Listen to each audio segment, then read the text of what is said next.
ನಮಸ್ಕಾರ. ಆ, ಇವತ್ತು ನಾನು ದೇಶೀಯ ಹಸುಗಳ ಬಗ್ಗೆ ಕಳೆದ ವಾರ ನಾನು ಹೇಳಿದ್ದೆ, ದೇಶೀಯ ಹಸುಗಳ ಬಗ್ಗೆನೇ ಒಂದು ಎಪಿಸೋಡಲ್ಲಿ ಮಾತಾಡ್ತೀನಿ ಅಂತೇಳಿ. ಇವತ್ತು ಆ ಬಗ್ಗೆ ಮಾತಾಡ್ತಾ ಅದು ಕೃಷಿಗೆ ಎಷ್ಟು ಪೂರಕವಾಗಿದೆ ನಮ್ಮ ದೇಶೀಯ ಹಸುಗಳು ಅನ್ನೋದ್ರ ಬಗ್ಗೆ ಮಾತಾಡ್ತಾ ಹೋಗೋಣ. ಇವತ್ತು ನಮ್ಮ ದೇಶದಲ್ಲಿ 20 ಕಿಲೋಮೀಟ್ರಿಗೆ ಒಂದೊಂದು ಜಾತಿಯ ದೇಶೀಯ ಹಸುಗಳು ವಾಸ ಮಾಡ್ತಾಯಿದ್ದು. ಉದಾಹರಣೆಗೆ ಚಿಕ್ಕಮಗಳೂರಿನಲ್ಲೇ ತಗೊಂಡ್ರೆ ಮಲ್ನಾಡು ಗಿಡ್ಡ ಒಂದಿದೆ, ಮತ್ತು ಬಯಲುಸೀಮೆನಲ್ಲಿ ಅಮೃತ್ ಮಹಲ್ ಇದೆ. ಹಾಗೆ ಪಕ್ಕದ ಬೇಲೂರಿಗೆ ಹೋದರೆ ಅಲ್ಲಿ ಬೇಲೂರು ತಾಲೂಕಲ್ಲಿ ಹಳ್ಳಿಕಾರಿದೆ. ಈ ಥರಕ್ಕೆ ಪ್ರತಿ 20 ಕಿಲೋಮೀಟ್ರಿಗೆ ಒಂದೊಂದು ಜಾತಿಯ ದೇಶೀಯ ಹಸುಗಳು ಇಲ್ಲಿ ಬೆಳೆದಿದ್ದು. ಆ ಥರಕ್ಕೆ ಇಡೀ ಭಾರತದಲ್ಲಿ ಸುಮಾರು 12 ಲಕ್ಷ ಗೋತಳಿಗಳು ಭಾರತದಲ್ಲಿತ್ತು. ಇದು ಇಷ್ಟು ನಾಶವಾಯಿತು. ಏಕೆಂದರೆ ಇವತ್ತು ಪ್ರಪಂಚದಲ್ಲಿ 2 ಜಾತಿಯ ಹಸುಗಳು, ಒಂದು ಬಾಸ್ ತಾರಸ್ ಅಂತೇಳಿ ಒಂದು ಹಸು, ಇನ್ನೊಂದು ಬಾಸ್ ಇಂಡಿಕಾಸ್ ಅಂತೇಳಿ ಒಂದು ತಳಿ ಇದೆ. ಈ ಬಾಸ್ ತಾರಸ್ ಯಾವುದು ಅಂತಂದರೆ HF ಮತ್ತು ಜರ್ಸಿ ಏನು ಕರಿತೀವಿ, ಅದು HF ಯುರೋಪಿಯನ್ ಕಂಟ್ರಿಗಳಲ್ಲಿ, ಜರ್ಸಿ ತಳಿ ಅಮೇರಿಕನ್ ಕಂಟ್ರಿನಲ್ಲಿ ಅದು ವಾಸ ಮಾಡುತ್ತೆ. ಇವೆರಡೂ ಹಾಲಿಗೆ ಯೋಗ್ಯವಲ್ಲ ಅಂತೇಳಿ ಈಗಾಗಲೇ ಸಂಶೋಧನೆಯಲ್ಲಿ ಸಾಬೀತುಪಟ್ಟು ಇದೊಂದು A1 ಹಾಲು, ಇದನ್ನು ಕುಡಿಬಾರ್ದು ಅಂತ ತೀರ್ಮಾನ ಆಗಿದೆ. ಇದರ ಇಷ್ಟೆಲ್ಲ ಆಗಿದ್ರೂ ಸಹ ನಮ್ಮವರೇ ವಿಜ್ಞಾನಿಗಳು ಈ ಬಗ್ಗೆ ಒಂದು ಆಳವಾದಂಥ ಅಧ್ಯಯನ ಇಲ್ಲದೇ ದೇಶೀಯ ಹಸುಗಳು, HF ಹಸುಗಳು ಒಂದೇ ಥರನೇ, ಒಂದೇ ಜಾತಿನೇ, ಈ ಥರದ್ದೆಲ್ಲ ಒಂದಿಷ್ಟು ಮಾಹಿತಿನ ಕೊಟ್ಟು ಇಡೀ ರೈತ ಸಮುದಾಯನ ದಾರಿ ತಪ್ಪಿಸೋಂಥ ಕೆಲಸನೂ ಮಾಡ್ತಾಯಿದ್ದಾರೆ. ಇತ್ತೀಚಿನ ಕೆಲವು ಎಪಿಸೋಡ್ಗಳಲ್ಲಿ ನಾನು ನೋಡಿದೆ, ಬೇರೆ ಬೇರೆ ಮಾಡಿದ್ನ. ಅದೇನೇ ಇರಲಿ, ಆದರೆ 12 ಲಕ್ಷ ಗೋತಳಿಗಳು ಭಾರತದಲ್ಲಿದ್ವಲ್ಲ, ಇದರಲ್ಲಿ ಇಡೀ ಪ್ರಪಂಚದಲ್ಲಿ ಹೆಚ್ಚು ಹಾಲು ಕೊಡೋಂಥ ತಳಿ ಅಂತಂದರೆ ಅದು ಸಿಂಧಿ ತಳಿ. ಅದು ರೆಡ್ ಸಿಂಧಿ ಅಂತೇಳಿ ಏನು ಸಿಂಧು ಕಣಿವೆ ಪ್ರಾಂತ್ಯದಲ್ಲಿ ವಾಸ ಮಾಡ್ತಾ ಇತ್ತಲ್ಲ, ಆ ಜಾತಿಯ ರೆಡ್ ಸಿಂಧಿ 40 ಲೀಟ್ರ್ ಹಾಲು ಕೊಟ್ಟಂಥ ದಾಖಲೆ ಇದೆ. ಅದು ನಶಿಸಿ ಹೋಯಿತು ಕಾರಣಾಂತರದಿಂದ. ಆಮೇಲೆ ನಂತರ ಏನು ಮಾಡಿದರು ಅಂತಂದರೆ, ನಮಗೆ ಸ್ವತಂತ್ರ ಬಂದ ಮೇಲೆ ಕುರಿಯನ್ ಅಂತೇಳಿ ಒಬ್ಬ ವಿಜ್ಞಾನಿ ಇಲ್ಲಿ ಕ್ಷೀರಕ್ರಾಂತಿನ ಜಾರಿಗೆ ತಂದರು ಅವರ ಮುಖಾಂತರವಾಗಿ. ಇಲ್ಲಿ ಕ್ಷೀರಕ್ರಾಂತಿ ಅಂತಂದರೆ ಭಾರತದ ಜನಸಂಖ್ಯೆ ಹೆಚ್ಚಾಗ್ತಾ ಇದೆ, ಪೋಷಕಾಂಶದ ಕೊರತೆ ನಮ್ಮ ಮಕ್ಕಳಲ್ಲಿ ಹೆಚ್ಚಾಗುತ್ತೆ. ಇನ್ನು ಮುಂದಿನ ದಿನಗಳಲ್ಲಿ ಹಾಲು ಉತ್ಪಾದನೆ ಜಾಸ್ತಿ ಮಾಡಬೇಕು, ನಮ್ಮ ಜನಸಂಖ್ಯೆ ಜಾಸ್ತಿ ಆದಂಗೆ ಹಾಲಿನ ಉತ್ಪಾದನಾ ಪ್ರಮಾಣನೂ ಜಾಸ್ತಿ ಆಗಬೇಕು ಅಂತೇಳಿ ಅವರೇನು ಮಾಡಿದರು, HF ಮತ್ತು ಜರ್ಸಿ ಹಸುಗಳನ್ನ ತರೋಂಥ ಪ್ರಯತ್ನನ ಮಾಡಿದರು. ಇದು ನಾನು ಆಗಲೇ ಹೇಳ್ದಂಗೆ ಸಹಕಾರಿ ತತ್ವ ಬಂತಲ್ಲ, ಅದು ದೇಶದ ಕೃಷಿ ಸಂಸ್ಕೃತಿನ ನಾಶ ಮಾಡಬೇಕು ಅಂತಂದಂಥ ಮೊದಲನೇ ಹುನ್ನಾರ ಅದು. ಇದನ್ನು ನಾನು 2ನೇ ಹುನ್ನಾರ ಅಂತೇಳಿ ಕರಿತೀನಿ. ಇಲ್ಲಿ ದೇಶೀಯ ಹಸುಗಳನ್ನು ಕಡೆಗಣಿಸಿ ಹೊರದೇಶದ HF ಮತ್ತು ಜರ್ಸಿ ಹಸುಗಳನ್ನು ಇಲ್ಲಿ ಪರಿಚಯಿಸಿದಿರಲ್ಲ, ಆ ಕ್ಷೀರಕ್ರಾಂತಿ ತಂದದ್ದು ಇದು 2ನೇ ಹುನ್ನಾರ, ಈ ದೇಶೀಯ ಕೃಷಿ ಸಂಸ್ಕೃತಿನ ನಾಶ ಮಾಡೋದಕ್ಕೆ ತಂದಂಥದ್ದಲ್ಲಿ. ಇಲ್ಲಿ ನೋಡಿ, HF ಮತ್ತು ಜರ್ಸಿ ತಳಿಗಳು ಮತ್ತು ಈ ಬಾಸ್ ಇಂಡಿಕಾಸ್ ಏನಿದೆ, ಈ ದೇಶೀಯ ಹಸುಗಳು, ಇದು ದಕ್ಷಿಣ ಆಫ್ರಿಕಾದ ಕೆಲವು ಭಾಗದಲ್ಲಿ ಮತ್ತು ಏಷ್ಯಾದ ಭಾಗದಲ್ಲಿ ವಾಸ ಮಾಡೋಂಥ ತಳಿ ಇದು. ಇದರ ಹಾಲು ಶ್ರೇಷ್ಠ ಅಂತೇಳಿ ಈಗಾಗಲೇ ಜರ್ಮನ್ ಕಂಪ್ನಿಯವರೇ ನಾವು ಸಾಬೀತುಪಟ್ಟಿರೋಂಥ ವಿಜ್ಞಾನಿಗಳು ಸಾಬೀತುಪಡಿಸಿದಂತೆ ಇದು ಯೋಗ್ಯವಲ್ಲ ಜರ್ಸಿ ತಳಿದು ಅಂತೇಳಿ, HF ಇದು ಯೋಗ್ಯವಲ್ಲ. ಆ ಕಾರಣಕ್ಕಾಗಿ ನಾವು ಬಾಸ್ ಇಂಡಿಕಾಸ್ ಹಾಲನ್ನು ಕುಡಿದ್ರೆ ನಾವು ಆರೋಗ್ಯವಂತರಾಗ್ತೀವಿ, ಅದು ಆರೋಗ್ಯಕ್ಕೆ ಒಳ್ಳೆಯದು ಅಂತೇಳಿ ಒಂದು ವರದಿ ಕೊಟ್ಟರು.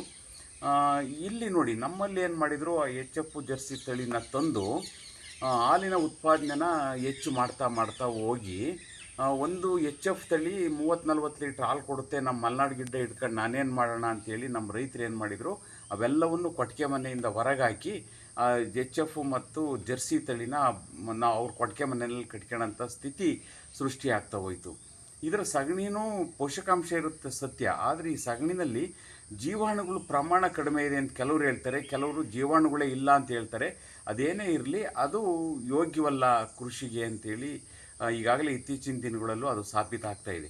ಅದಕ್ಕೆ ಸುಭಾಷ್ ಪಾಳೇಕರ್ ಹೇಳ್ತಾರೆ, ಇವತ್ತು ಪಶು ವಿಜ್ಞಾನಿಗಳಾಗಲಿ ಅಥವಾ ಕೃಷಿ ವಿಜ್ಞಾನಿಗಳಾಗಲಿ ಇದನ್ನು ಸಾಬೀತುಪಡಿಸಿದರೆ, ಅಂದರೆ ದೇಶೀಯ ಹಸುಗಳಲ್ಲಿ ಏನು ಜೀವಾಣುಗಳಿರುತ್ತೆ ಅಷ್ಟು ಜೀವಾಣುಗಳು ನೀವು HF ಮತ್ತು ಜರ್ಸಿ ತಳಿನಲ್ಲಿ ಇದೆ ಅಂತೇಳಿ ನೀವು ಸಾಬೀತುಪಡಿಸಿದರೆ 10 ಲಕ್ಷ ರೂಪಾಯಿ ಬಹುಮಾನ ಕೊಡ್ತೀನಿ ಅಂತಲೂ ಅದನ್ನು ಅವರು ಇದು ಮಾಡಿದರು, ವರದಿ ಕೊಟ್ಟರು, ಅಲ್ಲ ಘೋಷಣೆ ಮಾಡಿದರು.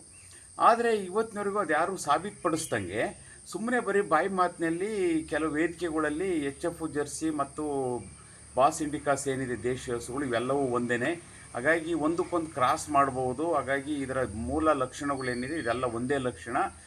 ಈ ಥರದ್ದೆಲ್ಲ ಒಂದಿಷ್ಟು ಮಾಹಿತಿಗಳನ್ನ ಕೊಡ್ತಾ ಹೋಗ್ತಾರೆ.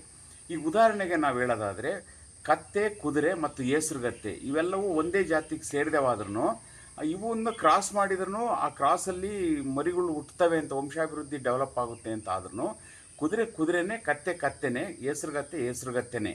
ಈ ಕಾರಣಕ್ಕಾಗಿ ನಾವು ಒಂದು ವಿವೇಚನೆ ಇಟ್ಕೊಂಡು ನಾವು ಕೆಲಸ ಮಾಡಬೇಕು. ಇವತ್ತು ನಮ್ಮ ದೇಶದ ವಿಜ್ಞಾನಿಗಳು ಅಥವಾ ಪಶು ತಜ್ಞರು ಇವರೆಲ್ಲರೂ ಒಂದು ವಿವೇಚನೆ ಇಟ್ಕೊಂಡು ಕೆಲಸ ಮಾಡಿ ರೈತರಿಗೆ ಪೂರಕವಾದಂಥ ಮಾಹಿತಿನ ಕೊಡ್ತಾ ಈ ದೇಶೀಯ ಕೃಷಿ ಸಂಸ್ಕೃತಿ ಏನಿದೆ ಇದನ್ನು ಭದ್ರಗೊಳಿಸೋಂಥ ಕೆಲಸನ ಮಾಡಬೇಕು. ಆದರೆ ಇವ್ರು ಯಾರೂ ಅದನ್ನು ಮಾಡ್ತಾ ಇಲ್ಲ.